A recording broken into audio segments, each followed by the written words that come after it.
മഹത്വപ്പെടുമാറാകട്ടെ.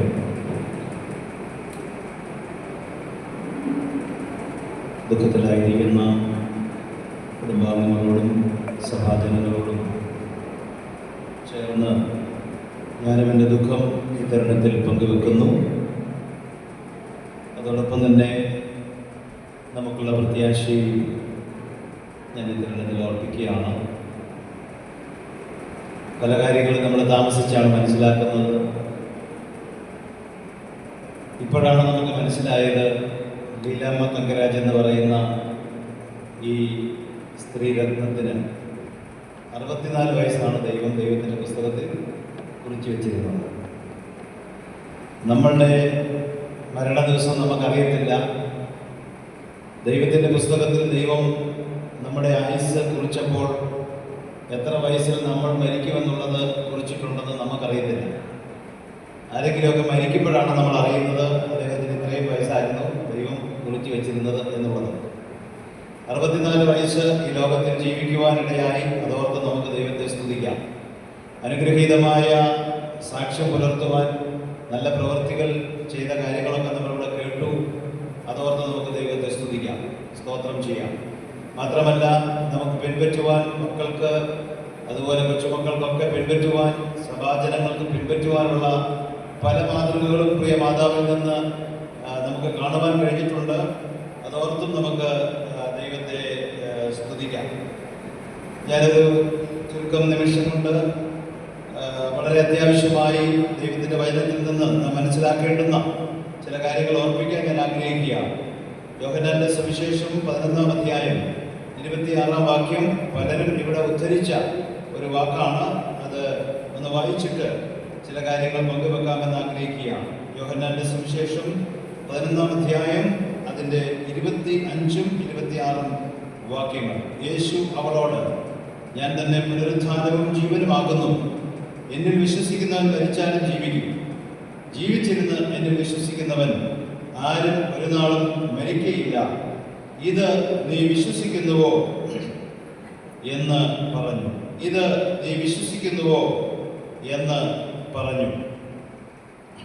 നമുക്കറിയാവുന്ന ഒരു വേദഭാഗമാണ്, പരിചിതമായ ഒരു വേദഭാഗമാണ്. നമ്മുടെ കർത്താവായ യേശു ക്രിസ്തുവിൻ്റെ ഐഹിക ജീവകാലത്ത് കർത്താവായ യേശു ക്രിസ്തു വളരെ അടുത്ത ബന്ധം പുലർത്തിയിരുന്ന ഒരു കുടുംബമാണ് ലാസറിൻ്റെയും മാർത്തയുടെയും മറിയയുടെയും കുടുംബം എന്ന് പറയുന്നത്. മിക്കവാറും സന്ദർഭങ്ങളിൽ കർത്താവ് അവിടെ പോകാറുണ്ടായിരുന്നു, അവരോടൊപ്പം സമയം ചെലവഴിക്കാറുണ്ടായിരുന്നു. അവരുടെ ജീവിതത്തിൻ്റെ എല്ലാ കാര്യങ്ങളും നന്നായി അറിയുന്ന കർത്താവ് അവരെ സ്നേഹിച്ചു എന്ന് ഈ 11-ാം അധ്യായത്തിൽ നമ്മൾ വായിക്കുന്നുണ്ട്. കർത്താവ് അവരെ വളരെ സ്നേഹിച്ചിരുന്നു. അങ്ങനെ അവരുടെ ജീവിതത്തിൽ ഒരു വലിയ ദുഃഖകരമായ അവസ്ഥയുണ്ടായി. രോഗവും മരണവും അവരെ കടന്നു പിടിച്ചു. അവിടെ കർത്താവ് കടന്നു വരികയും അവരോട് സംസാരിക്കുകയും ചെയ്യുമ്പോൾ, ലാസറിനെ ഉയർപ്പിക്കുന്നതിന് മുൻപ് കർത്താവ് മറിയയോട് പറഞ്ഞ ഒരു വാക്കാണ്, മറിയയോട് പറഞ്ഞൊരു വാക്കാണ്. യേശു അവളോട്, ഞാൻ തന്നെ പുനരുത്ഥാനവും ജീവനുമാകുന്നു. ഞാൻ തന്നെ പുനരുത്ഥാനവും ജീവനുമാകുന്നു. എന്നിൽ വിശ്വസിക്കുന്നവൻ മരിച്ചാലും ജീവിക്കും. നീ ഇത് വിശ്വസിക്കുന്നുണ്ടോ എന്നൊരു ചോദ്യമാണ് കർത്താവ് അവിടെ ചോദിച്ചത്. ഈ വേദഭാഗത്തെ ആസ്പദമാക്കിക്കൊണ്ട് ചുരുക്കം ചില ചിന്തകൾ ഇന്ന് നമ്മുടെ ആശ്വാസത്തിനായി, നമ്മുടെ പ്രത്യാശയെ ബലപ്പെടുത്തുന്നതിനായിട്ട് ഞാനൊന്ന് പങ്കുവെക്കുവാനായിട്ട് ആഗ്രഹിക്കുകയാണ്. നാം പാട്ടുകാർ അല്ലെങ്കിൽ പാട്ടുകാരൻ പാടിയ ഒരു പാട്ട് നാം കേട്ടിട്ടുണ്ട്. There is only one life. ജീവിതം ഒന്നേ ഉള്ളൂ. ജീവിതം ഒന്നേ ഉള്ളൂ എന്നുള്ളത് ശരിയാണെങ്കിൽ ഞാനിങ്ങനെ പറയട്ടെ, മരണം 3 ആണുള്ളത്.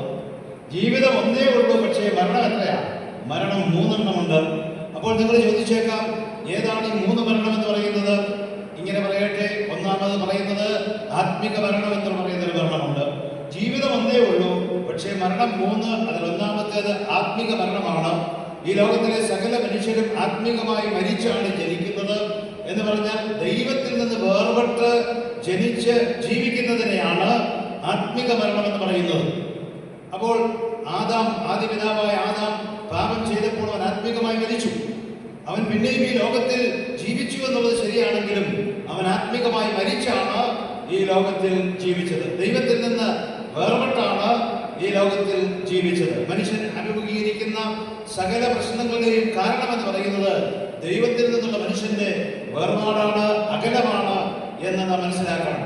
ആ ആ മനുഷ്യനെ ദൈവത്തോട് അടുപ്പിക്കുവാൻ ഒരു പാലം കണക്കെ, ഒരു മധ്യസ്ഥൻ എന്നോണമാണ് കർത്താവായ യേശു ക്രിസ്തു ഈ ലോകത്തിൽ ജനിച്ച് ജീവിച്ച് മരിച്ചത് എന്നുള്ളതും നമുക്കറിയാവുന്ന വസ്തുതയാണ്.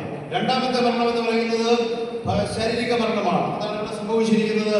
ശാരീരിക മരണം, ശരീരം ആത്മാവിനെ വിട്ട് അല്ലെങ്കിൽ ആത്മാവ് ശരീരത്തെ വിട്ട് മാറുന്നതിനെയാണ് ശാരീരിക മരണം എന്ന് പറയുന്നത്. അത് രണ്ടാമത്തെ മരണം. അതിലൂടെയും നാം കടന്നു പോകേണ്ടിയിരിക്കുന്നു. മൂന്നാമത്തെ മരണം എന്ന് പറയുന്നത് നിത്യമരണം എന്നാണ്. അതിനെ രണ്ടാം മരണമെന്നും വേദപുസ്തകം വിളിച്ചിട്ടുണ്ട്. അത് നരകത്തിൽ പോകുന്ന കാര്യമാണ് പറയുന്നത്. എന്ന് പറഞ്ഞാൽ ദൈവത്തിൽ നിന്ന് എന്നേക്കുമായി തിരിച്ചു വരുവാൻ കഴിയാതെ യാതൊരു പരിഹാരവും ഇല്ലാത്ത ഒരവസ്ഥയിലേക്ക്, ഇനിയൊരു തിരിച്ചുവരവില്ലാത്ത അവസ്ഥയിലേക്ക് എന്നേക്കുമായി ദൈവത്തിൽ നിന്ന് അകന്നു പോകുന്ന മരണത്തെയാണ് നിത്യമരണം എന്ന് പറയുന്നത്. അപ്പോൾ ജീവിതം ഒന്നേ ഉള്ളൂ, പക്ഷെ മരണം മൂന്നെണ്ണം ഉണ്ടെന്ന് നാം മനസ്സിലാക്കേണ്ടതായിട്ടിരിക്കുന്നു. ഇവിടെ ഈ ലാസർ മരിച്ചു കഴിഞ്ഞപ്പോൾ കർത്താവായ യേശു ആ കല്ലറയ്ക്കൽ വന്ന് കരഞ്ഞതായിട്ട് നമ്മൾ വായിക്കുന്നുണ്ട്. ബൈബിളിലെ ഏറ്റവും ചെറിയ വാക്യമായിട്ട് അതിനെ നാം പറയാറുണ്ട്. എന്ന് മാത്രമല്ല, കുഞ്ഞുങ്ങളെ ആദ്യം പഠിപ്പിക്കുന്ന വാക്യങ്ങളിൽ ഒന്ന് യേശു കണ്ണുനീർ വാർത്തു എന്നൊക്കെയുള്ള വാക്യങ്ങളാണ്. യേശു കണ്ണുനീർ വാർത്തു. ഞാൻ ചോദിക്കട്ടെ, യേശു ക്രിസ്തുവിന് അറിയാമായിരുന്നില്ലേ ലാസറിനെ ഞാൻ ഉയർപ്പിക്കാൻ പോകുകയായിരുന്നു എന്ന്? യേശുവിനെ നന്നായിട്ട് അറിയാം. ലാസറിനെ ഉയർപ്പിക്കുവാനുള്ള കഴിവ് കർത്താവിനുള്ള അവൻ ദൈവമാണ്. ലാസറിനെ അവൻ ഉയർപ്പിക്കാൻ പോവുകയാണ് എന്നുള്ളത് അറിഞ്ഞിട്ടും കർത്താവ് എന്തിനാ കരഞ്ഞത്? കർത്താവ് എന്തിനാ കണ്ണുനീർ വാർത്തത്? അവിടെ വായിക്കുന്നുണ്ട്, അവൻ ഉള്ളം നൊന്ത് കലങ്ങി എന്നാണ് വായിക്കുന്നത്. അതുകൊണ്ട് പ്രിയപ്പെട്ടവരെ ഞാൻ പറയട്ടെ, കർത്താവിൽ ഇരുന്ന് ചിരിക്കുകയല്ല. ഇപ്പോ ലാസറിന്റെ കല്ലറയ്ക്കൽ ഉള്ളം നൊന്ത് കലങ്ങി അവിടെ കണ്ണുനീർ വാർത്തവനായ കർത്താവ് ഇന്ന് നമ്മുടെ മധ്യേ ഇവിടെ ഉണ്ട്. അവന്റെ ഉള്ളം ഇവിടെ കലങ്ങിക്കൊണ്ടായിരിക്കുന്നത്. നമ്മുടെ ബലഹീനതകളിൽ, നമ്മുടെ പോരായ്മകളിൽ, നമ്മുടെ കഷ്ടങ്ങളിൽ, നമ്മുടെ ദുഃഖങ്ങളിൽ അവൻ സഹതാപം കാണിച്ചുകൊണ്ടാണ് ഇരിക്കുന്നത്. അവനും വേദനയുണ്ട്, അവനും ദുഃഖമുണ്ട് എന്നുള്ള കാര്യം നാം മനസ്സിലാക്കേണ്ടതായിട്ടുണ്ട്. നമ്മുടെ പ്രയാസങ്ങളിൽ കർത്താവ് മാറി നിന്ന് ചിരിക്കുന്നവനല്ല, നേരെ മറിച്ച് നമ്മുടെ വേദനകളിൽ അവനും ദുഃഖിക്കുന്നുണ്ട് എന്നുള്ള കാര്യം നാം മനസ്സിലാക്കണം. നമുക്കറിയാം, ഈ മാതാവ് ഉയർത്തെഴുന്നേൽക്കുമെന്ന് നമുക്കറിയാം. അതൊക്കെ നാം പല ആവർത്തി കേട്ടിട്ടുള്ളതാണ്, പഠിച്ചിട്ടുള്ളതാണ്. എങ്കിലും നമുക്ക് ദുഃഖിക്കാതിരിക്കാൻ സാധിക്കുകയില്ല. വേർപാട് വളരെ വേദനയുള്ള വാക്കുന്നതാണ്. വേർപാടിന്റെ മുള്ള്, മരണത്തിന്റെ മുള്ള് നമ്മുടെ നെഞ്ചിൽ ആഴ്ന്നിറങ്ങുമ്പോൾ അതിന്റെ വേദന വളരെ വലുതാണ് എന്നുള്ള കാര്യം നമുക്ക് ഏവർക്കും അറിയാമല്ലോ. അപ്പോൾ ഇവിടെ ഈ വേദഭാഗത്തു നിന്ന് രണ്ട് കാര്യങ്ങൾ ഞാൻ പറയാൻ ആഗ്രഹിക്കുന്നതിൽ ഒന്ന്, ഈ കുടുംബം അഭിമുഖീകരിച്ച പ്രശ്നങ്ങളാണ്. ഈ കുടുംബം ദൈവത്താൽ സ്നേഹിക്കപ്പെട്ട, അനുഗ്രഹിക്കപ്പെട്ട ഒരു കുടുംബമായിരുന്നു. കർത്താവ് ആ ഭവനത്തിൽ വരുമായിരുന്നു, കർത്താവ് അവരുമായിട്ട് ഇടപഴകുമായിരുന്നു. എന്നാൽ ഈ കുടുംബം അഭിമുഖീകരിച്ച ചില പ്രശ്നങ്ങൾ ഞാനത് ചൂണ്ടിക്കാണിക്കാൻ ആഗ്രഹിക്കട്ടെ. ഒന്നാമത്തെ പ്രശ്നം എന്ന് പറയുന്നത് രോഗം അവരുടെ കുടുംബത്തിലേക്ക് കടന്നു വന്നു. ഈ അമ്മാമ്മയെ കുറിച്ച് ഞാൻ ചോദിച്ചിരുന്നു, എന്താണ് അമ്മാമ്മയ്ക്ക് സംഭവിച്ചത് എന്ന് ചോദിച്ചപ്പോൾ തങ്കരാജ സഹോദരൻ എന്നോട് പറഞ്ഞു, ഷുഗറും അതുപോലെയുള്ള രോഗങ്ങളും ഒക്കെ തുടങ്ങി. പിന്നീട് വിരലുകളൊക്കെ മുറിക്കേണ്ടതായിട്ട് വന്നു. പല പ്രയാസങ്ങളിലൂടെ, ഷുഗറിന്റെ അനുബന്ധ പ്രശ്നങ്ങളിലൂടെ ഒക്കെ വളരെ കടന്നു പോകേണ്ടതായിട്ട് വന്നു എന്ന് പറഞ്ഞു. എല്ലാ വീടുകളുടെയും താളം തെറ്റിക്കുന്ന ഒരു കാര്യമാണ് പ്രിയമുള്ളവരെ രോഗം വരിക എന്ന് പറയുന്നത്. നമ്മുടെയൊക്കെ വീടുകളിൽ രോഗം വരാതിരിക്കില്ല എന്ന് പറയാനായിട്ട് നമുക്ക് സാധിക്കത്തില്ല. വീടുകളിൽ രോഗം വരും. ഈ വീട്ടിലും രോഗം വന്നു. കർത്താവ് സ്നേഹിച്ച വീടാണ്, കർത്താവ് സന്ദർശിക്കുന്ന വീടാണ്, കർത്താവുമായിട്ട് ഇടപെടുന്ന വീടാണ്. പക്ഷേ ആ വീട്ടിലും രോഗം വന്നു. ഈ രോഗം ഈ കുടുംബത്തിന്റെ ജീവിതത്തിന്റെ താളം തെറ്റിച്ചു. ഈ രോഗം എന്ന് പറയുന്നത് ഈ കുടുംബത്തെ ദുഃഖത്തിലാഴ്ത്തി. നമ്മുടെയൊക്കെ ജീവിതത്തിലും അങ്ങനെ തന്നെയല്ലേ? നമ്മുടെയൊക്കെ കുടുംബങ്ങളിലും രോഗം വരുമ്പോൾ, നമ്മുടെ പ്രിയപ്പെട്ടവർക്ക് രോഗം വരുമ്പോൾ ജീവിതത്തിന്റെ താളമൊന്ന് തെറ്റുകയാണ്. അവിടെ ദുഃഖത്തിന്റെ ആ നിഴല് അവിടെ ഉണ്ടാവുകയാണ്, അവിടെ പ്രയാസം ഉണ്ടാവുകയാണ്, അവിടെ വേദന ഉണ്ടാക്കുകയാണ് എന്ന് നമുക്ക് മനസ്സിലാക്കാൻ സാധിക്കും. അവരനുഭവിച്ച രണ്ടാമത്തെ പ്രശ്നം എന്ന് പറയുന്നത് താമസം എന്നുള്ളതാണ്. രോഗം വന്നു, രണ്ടാമത്തെ പ്രശ്നം താമസമാണ്. നമുക്കറിയാം എന്ത് താമസമാണ് അവിടെ ഉണ്ടായത്. ആ താമസം എന്ന് പറയുന്നത് അവരാഗ്രഹിച്ചു, മാർത്തയും മറിയയും ആഗ്രഹിച്ച ഒരു കാര്യമുണ്ട്. യേശു ഏതായാലും നമ്മളുമായിട്ട് നല്ല അടുപ്പത്തിലാണല്ലോ, യേശുവിനെ വിവരം അറിയിക്കാം. ഉടൻ തന്നെ അവർ യേശുവിനെ വിവരം അറിയിച്ചു. യേശുവിന്റെ അടുക്കൽ ആളയച്ച് ഈ കാര്യം പറയിച്ചു.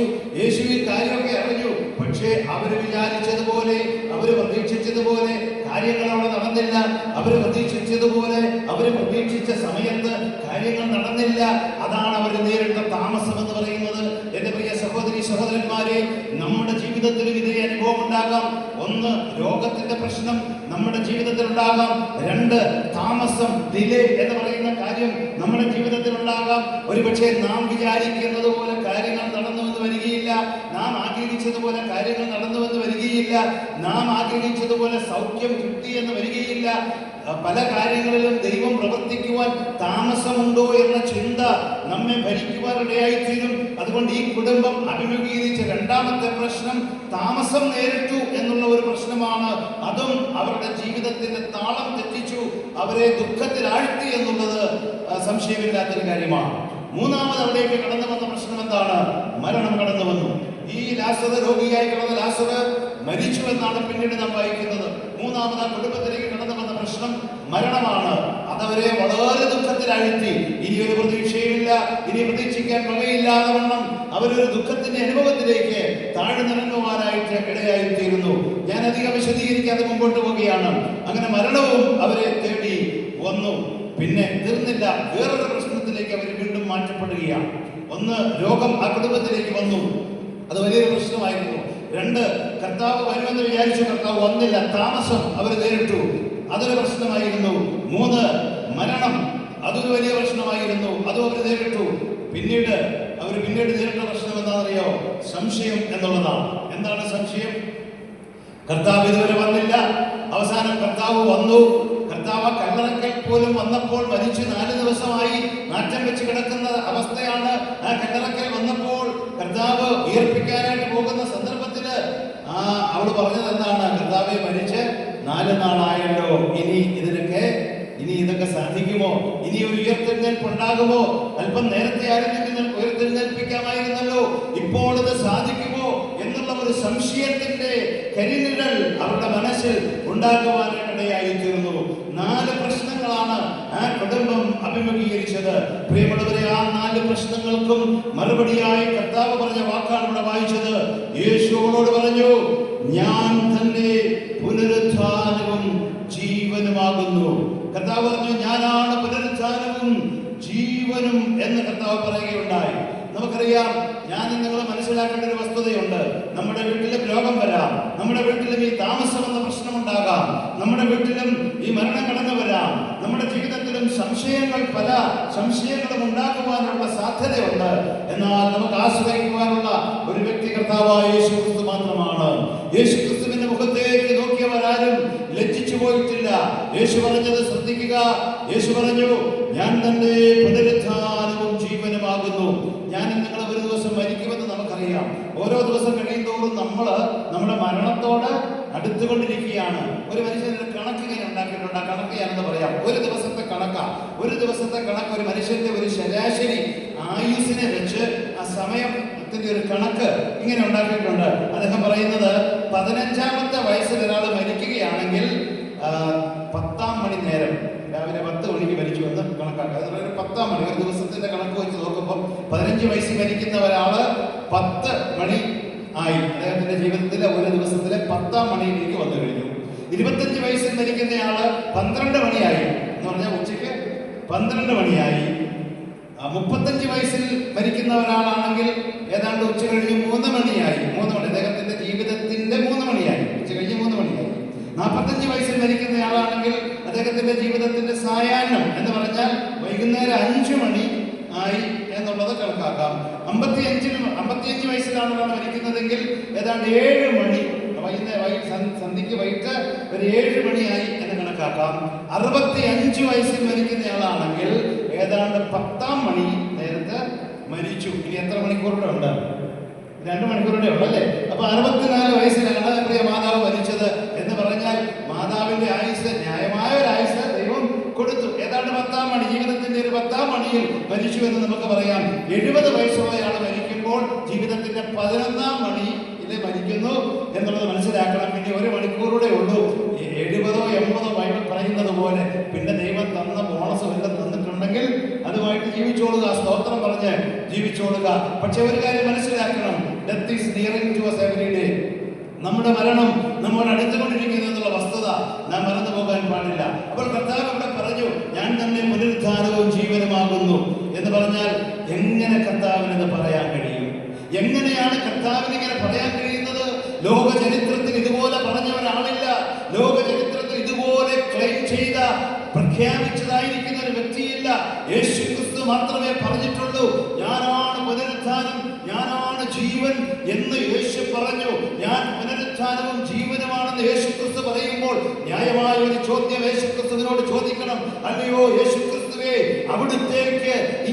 പറയാൻ എന്തുകൊണ്ട് സാധിക്കുന്നു? എന്താണ് അങ്ങയുടെ യോഗ്യത? സുവിശേഷങ്ങൾ നമ്മൾ വായിക്കുമ്പോൾ നമുക്കത് കാണുവാനായിട്ട് സാധിക്കും. വളരെ ചുരുക്കമായി 2-3 ഉദാഹരണങ്ങൾ ഞാൻ പറയാം. യേശുക്രിസ്തുവിന് ഇത് പറയാനുള്ള യോഗ്യത എന്താണെന്ന് ചോദിച്ചാൽ, ഒന്ന്, ഈ ലോകത്തിൽ യേശുക്രിസ്തു ജീവിച്ചപ്പോൾ തന്റെ പരസ്യ ശുശ്രൂഷ വേളയിൽ മർക്കോസിന്റെ സുവിശേഷം 5-ാം അധ്യായത്തിൽ 41-42 വാക്യങ്ങളിൽ നമ്മൾ വായിക്കുന്നത് പോലെ യായിറോസ് എന്ന് പറയുന്ന പള്ളിപ്രമാണിയുടെ ഒരു കുഞ്ഞു മകള്, 12 വയസ്സ് മാത്രം പ്രായമുള്ള ആ കുഞ്ഞു മകള് മരിച്ചു. അവൾ മരിച്ചു എന്നുള്ള വിവരം കർത്താവ് അറിഞ്ഞ് അവളുടെ വീട്ടിലേക്ക് കടന്നു വന്ന് ആ കുഞ്ഞിനെ തലീഥാ ഖൂമി എന്ന് പറഞ്ഞുകൊണ്ട്, ബാലയെ എഴുന്നേൽക്ക എന്ന് പറഞ്ഞുകൊണ്ട് ആ ബാലയെ മരണത്തിൽ നിന്ന് ഉയർത്തെഴുന്നേൽപ്പിച്ച യേശുക്രിസ്തു, ആ യേശുക്രിസ്തുവാണ് പറഞ്ഞത്, ഞാനാണ് പുനരുത്ഥാനം, ഞാനാണ് ജീവൻ. തീർന്നില്ല. നയീനിലെ വിധവയുടെ മകന്റെ കാര്യം നമുക്കറിയാം. ആ നയീനിലെ വിധവയുടെ മകനെ ശവമഞ്ചത്തിൽ കിടത്തിക്കൊണ്ട് അടക്കുവാനായിട്ട് പോകുന്ന വഴിയിൽ കർത്താവ് എതിരേറ്റിട്ട് ആ ശവമഞ്ചത്തെ തൊട്ടുകൊണ്ട് അവനെയും അവിടെ നിന്ന് ഉയർത്തെഴുന്നേൽപ്പിച്ച ചരിത്രം വേദപുസ്തകത്തിന്റെ താളുകളിലുണ്ട്. അതുകൊണ്ട് യേശുക്രിസ്തു ഇങ്ങനെ പ്രഖ്യാപിച്ചതിന്റെ കാരണം, യേശുക്രിസ്തു അനേകരെ ഉയർത്തെഴുന്നേൽപ്പിച്ചിട്ടുണ്ട്. തീർന്നില്ല. നമ്മൾ ഈ വായിച്ച വേദഭാഗത്ത് മരിച്ചു 4 നാളായി നാറ്റം പിടിച്ച ലാസറിനെ കല്ലറക്കകത്തു നിന്ന് ലാസറെ പുറത്തു വരിക എന്ന് പറഞ്ഞുകൊണ്ട് ലാസറിനെയും കർത്താവ് ഉയർത്തെഴുന്നേൽപ്പിച്ചു. ഇത് 3 പോരെ? യേശുക്രിസ്തു പറഞ്ഞു, ഞാൻ തന്നെയാണ് പുനരുത്ഥാനം, ഞാൻ തന്നെയാണ് ജീവൻ എന്ന് പറയുമ്പോൾ ഈ 3 തെളിവുകളുടെ അടിസ്ഥാനത്തിൽ യേശുക്രിസ്തുവിനെ സധൈര്യം പറയുവാൻ സാധിക്കും. യേശുക്രിസ്തുവിൽ വിശ്വസിക്കുന്നവൻ മരിച്ചാലും ജീവിക്കും. ഉയർത്തെഴുന്നേൽപ്പിക്കുവാൻ യേശുക്രിസ്തുവിന് കഴിയും. തീർന്നില്ല. യേശുക്രിസ്തു താൻ തന്നെ മരണത്തെ ജയിച്ചുകൊണ്ട് 3-ാം ദിവസം തുങ്കപ്രതാപത്തോടുകൂടെ ഉയർത്തെഴുന്നേറ്റു. ഹല്ലേലൂയ, സ്തോത്രം. അത്ര ഉന്നതനായ ഒരു ദൈവം, സർവശക്തനായ, മരണത്തിന്റെ മേൽ അധികാരമുള്ളവനാണ് കർത്താവായ യേശുക്രിസ്തു എന്നുള്ളത് ഇവിടെ നിന്ന് നമുക്ക് മനസ്സിലാക്കാനായിട്ട് സാധിക്കും. അപ്പോൾ യേശുക്രിസ്തു അനേകരെ ഉയർത്തെഴുന്നേൽപ്പിച്ചു എന്നുള്ളതാണ് ഒന്നാമത്തെ കാര്യം. രണ്ടാമത്തെ കാര്യം, യേശുക്രിസ്തു ഇങ്ങനെ പറയാൻ, താൻ പുനരുത്ഥാനവും ജീവനുമെന്ന് പറയുവാനുള്ള രണ്ടാമത്തെ കാര്യം, യേശുക്രിസ്തു ഇത് വാഗ്ദത്തം ചെയ്തിട്ടുള്ള കാര്യമാണ്. നമുക്കറിയാം, കർത്താവ് താൻ ഗംഭീരനാദത്തോടും പ്രധാന ദൂതന്റെ ശബ്ദത്തോടും ദൈവത്തിന്റെ കാഹളത്തോടും കൂടെ സ്വർഗ്ഗത്തിൽ നിന്ന് ഇറങ്ങി വരുമ്പോൾ ക്രിസ്തുവിൽ മരിച്ചവർ മുമ്പേ ഉയർത്തെഴുന്നേൽക്കുമെന്ന് ദൈവത്തിന്റെ വചനത്തിൽ നമുക്ക് വാഗ്ദത്തം ലഭിച്ചിട്ടുണ്ട്. പിന്നെ ജീവനോടെ ശേഷിക്കുന്ന നാം ഒരുമിച്ച് രൂപാന്തരപ്പെട്ട ആകാശമേഘങ്ങളിൽ അവനെ എതിരേൽക്കാൻ എടുക്കപ്പെടുമെന്നുള്ളത് വാഗ്ദത്തം ചെയ്തിട്ടുണ്ട്. അതുകൊണ്ട് പ്രിയമുള്ളവരെ, ഈ കർത്താവായ യേശുക്രിസ്തു നമുക്ക് തിരുവെഴുത്തിലൂടെ പുനരുത്ഥാനം ഉണ്ടെന്നും മരിച്ചവർ ഉയർത്തെഴുന്നേൽക്കുമെന്നും മരിച്ചവർ അക്ഷയരായി ഉയർത്തെഴുന്നേൽക്കുമെന്നുള്ള വലിയ വാഗ്ദത്തം നമുക്ക് തന്നിരിക്കുന്നത് കൊണ്ട് കർത്താവിന് സധൈര്യം പറയാൻ കഴിഞ്ഞു, ഞാൻ തന്നെ പുനരുത്ഥാനവും ജീവനും ആകുന്നു. എന്നിട്ട് കർത്താവ് മാർത്തയോട് ചോദിച്ചു, ഇത് നീ വിശ്വസിക്കുന്നു? ഈ പറഞ്ഞ കാര്യങ്ങളൊക്കെ നീ വിശ്വസിക്കുന്നു? ഇന്ന് പകൽക്കാലം ഈ ഉച്ചയായ സമയത്ത് ഈ മാതാവിന്റെ മൃതശരീരത്തിന്റെ മുമ്പിൽ ഇരിക്കുന്ന മക്കളോടും ഭർത്താവിനോടും കൊച്ചുമക്കളോടും വിശ്വാസ സമൂഹത്തോടും കൂടെ കർത്താവായ യേശുക്രിസ്തു ഇന്ന് ഉച്ചയായ സമയത്ത് ചോദിക്കുന്ന ഒരു ചോദ്യമുണ്ട്. രോഗം നിങ്ങളെ കടന്നു പിടിച്ചാൽ, താമസം നിങ്ങളുടെ ജീവിതത്തിൽ വന്നാൽ, മരണം നിങ്ങളെ കടന്നു പിടിച്ചാൽ, സംശയാസ്പദമായ കാര്യങ്ങൾ നിങ്ങളുടെ ജീവിതത്തിൽ ഉണ്ടായാൽ, ഞാനാണ് പുനരുത്ഥാനം, ഞാനാണ് ജീവൻ, മരിച്ചവരെ ഉയർപ്പിക്കുവാൻ എനിക്ക് കഴിയുമെന്ന് നിങ്ങൾ വിശ്വസിക്കുന്നുണ്ടോ? നാം വിശ്വസിക്കുന്നുണ്ടോ? വിശ്വസിക്കുന്ന ദൈവനും ഒരു ഹല്ലേലൂയ പറഞ്ഞാട്ടെ. ഹല്ലേലൂയ, നമ്മൾ വിശ്വസിക്കുന്നുണ്ട്. എന്നാൽ ഇവിടെ ഇരിക്കുന്ന മറ്റാരെങ്കിലും ഇത് വിശ്വസിക്കാത്തവരുണ്ടെങ്കിൽ, രോഗം വരാം, മരണം വരാം, സൗഖ്യത്തിന് താമസം വരാം, സംശയങ്ങൾ ഉണ്ടാകാം. അപ്പൊ ജീവിതത്തിന്റെ പ്രശ്നങ്ങളിലൂടെ കടന്നു പോകുമ്പോൾ മരണത്തിനപ്പുറത്ത് ജീവിതമുണ്ട് എന്ന വിശ്വാസമില്ലാത്ത ആരെങ്കിലും, പ്രത്യാശയില്ലാത്ത ആരെങ്കിലും ഇവിടെ ഇരിപ്പുണ്ടെങ്കിൽ ഇന്ന് പകൽക്കാലം കർത്താവ് അവരോടും ചോദിക്കുകയാണ്, നിങ്ങളിത് വിശ്വസിക്കുന്നുണ്ടോ? അപ്പൊ ചോദിക്കും, ഞാൻ എന്തിനു വിശ്വസിക്കണം? നീ പുനരുത്ഥാനവും ജീവനുമാണെന്ന് ഞാൻ എന്തിനു വിശ്വസിക്കണം? തെളിവുകൾ കർത്താവ് കാണിച്ചു. നയീനിലെ വിധവയുടെ മകനെ ഉയർപ്പിച്ചത്, യായിറോസിന്റെ മകളെ ഉയർപ്പിച്ചത്, ലാസറിനെ ഉയർപ്പിച്ചത്, ഒടുവിലായി സകല മനുഷ്യവർഗത്തിന്റെയും പാപം പരിഹരിക്കാൻ ക്രൂശിൽ മരിച്ചടക്കപ്പെട്ട യേശുക്രിസ്തു താൻ തന്നെ 3-ാം ദിവസം മരണത്തെ തോൽപ്പിച്ചുകൊണ്ട് ഉയർത്തെഴുന്നേറ്റത് പോരെ തെളിവ്. അതുകൊണ്ട് കർത്താവ് വരുമ്പോൾ ഈ ശരീരവും ഉയർത്തെഴുന്നേൽക്കും. പ്രിയമുള്ളവരെ, ഒരു താൽക്കാലികമായ വിടവാങ്ങലാണ് ഇവിടെ നാം കാണുന്നത്.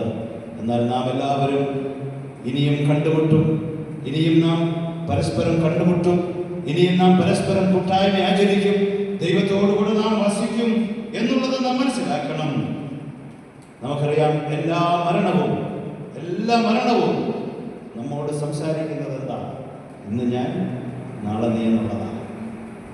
ഇന്ന് ഞാനാണെങ്കിൽ നാളെ നീ എന്ന് നമ്മോട് സംസാരിക്കുന്നു. പക്ഷേ അതിൻ്റെ ഒരു പടി മുകളിൽ നിന്നുകൊണ്ട് മരണം പറയുകയാണ് ഇന്ന് ഞാൻ നാളെ നീ എന്ന് പറയുമ്പോൾ, അതിനേക്കാൾ ഒരു പടി മുകളിൽ നിന്നുകൊണ്ട് നമ്മുടെ രക്ഷിതാവ് കർത്താവായ യേശു ക്രിസ്തു വിളിച്ചു പറയുകയാണ്, ഇന്ന് ഞാൻ നാളെ നീ എന്ന് മരണം പറയുമ്പോൾ നീ പേടിക്കണ്ട, നീ മരണത്തെ ഭയപ്പെടേണ്ട, ഞാൻ തന്നെ പുനരുത്ഥാനവും ജീവനുമാകുന്നുവെന്ന് യേശു വിളിച്ചു പറയുകയാണ്.